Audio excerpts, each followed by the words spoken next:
বাবুই পাখিকে ডাকিয়া বলেছিল চড়াই, কুড়ের ঘরে থাকিয়া করো শিল্পের বড়াই। আমি থাকি মহাসুখে, অট্টলিকা পরে তুমি কত কষ্ট পাও রোদ বৃষ্টি ঝরে। বাবুই হাসিয়া কহে, সন্দেহ কি পাকা হোক তবু ভাই পরের বাসা, কাঁচা হোক তবু ভাই নিজের বাসা। অবশ্যই কবিতাটা আমাদের কম বেশি সবারই মনে আছে। তো আগের মতো সেটা দেখা যায় না, যেটার কথাই আমি বলতেছি আপনাদেরকে, বাবুই পাখির কথা বলতেছি। ঠিক 12 বছর পরে আমি এসে ওই দিন গ্রামে বাবুই পাখি দেখি। সে তার বাসা বানানোর জন্য একটা ধান খেতে আসে।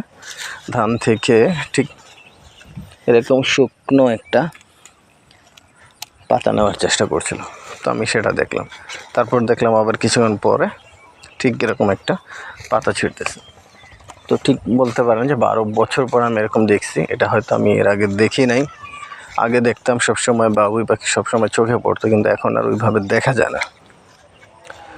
আসলে এটা দেখা না যাওয়ার কারণ হচ্ছে আমরা যেই পরিমাণে পাখি শিকার করি বা আমরা যাই করি না কেন, পাখি যেভাবে মারি আমরা হয়তো শখের বশত বা যেটার কারণে এই কাজগুলো করাটাই ঠিক হয় না। আর বাবুই পাখি আপনারা জানেন সবাই যে বাবুই পাখি বড় বড় গাছগুলোতে বাসা করে। যেহেতু আমাদের দেশে যেই পরিমাণে গাছ কাটা হয়, তো বড় বড় তো আসলে গাছই নাই, যার কারণে হয়েছে ওইভাবে আর কি বাবুই পাখিও দেখা যায় না।